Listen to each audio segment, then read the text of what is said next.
I'm so with you on the messed up toxic series. Hey! Taking this opportunity just to gush about Ennead. Oh my golly. Ah, my posters! So before I got into the series, I was reading other toxic ones. Let's see if I can think of them. I remember there's one called The Warehouse, which I believe I bought all the volumes for that one. And then there's also The Black Mirror. There's also Killing Stalking. And oh my gosh, I remember when Killing Stalking came out and like people were arguing about that one. They were like, that's not really BL, it's considered horror. And I think the author also mentioned that, yeah, they didn't intend for that series Killing Stalking to be BL, but you know, it's labeled as such because I think we all know why. I feel like it has very BL-ish heavy themes, you know, just because of the two main characters. And I will say Killing Stalking was my first ever horror BL.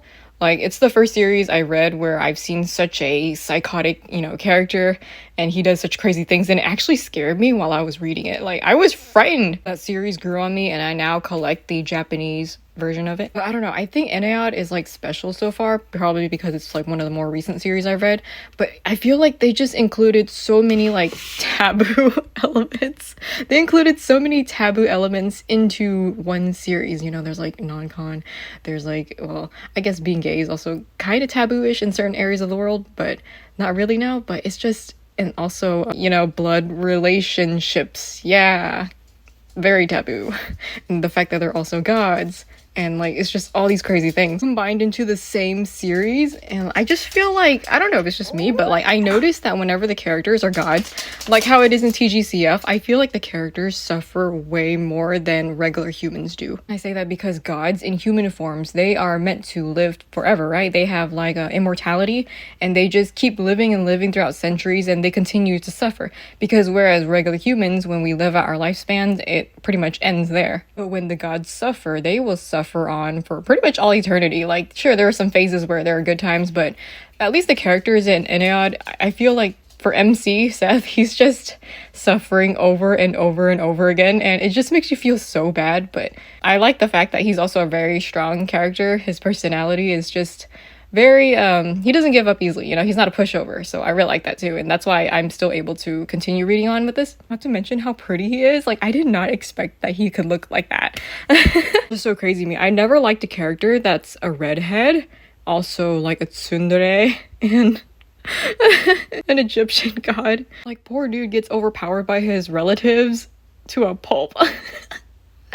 It's so bad, and I just want to see how it ends. But this is like, I've never favored such an individual character by themselves before, because usually whenever I collect things, it's always in ships. Like, I like Hualien, I like Wang Xin and Moran, you know, it's always in ships. I never really favored characters by themselves, but like this one is the first one.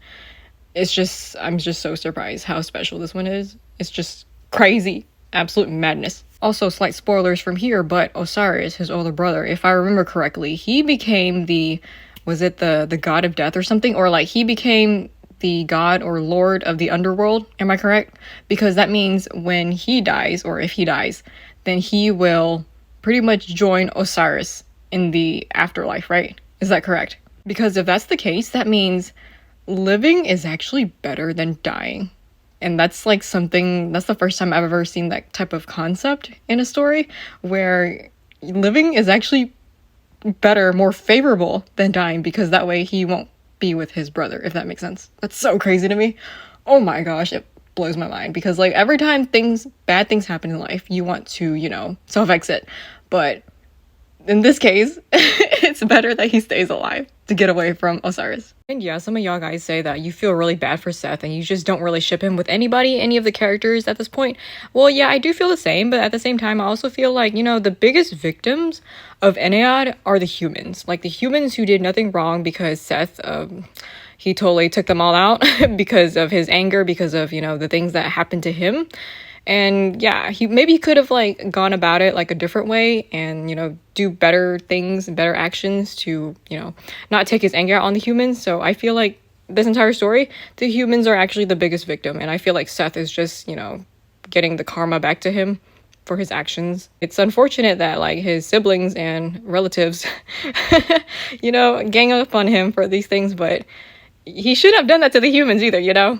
That's like, oh, I don't know, hundreds, thousands of lives throughout centuries. It's insane. So yeah, pretty much everybody in here is at fault except for the humans. Although the humans also do nasty things too, so everybody's at fault. So I don't really care. I'm just here for the ride.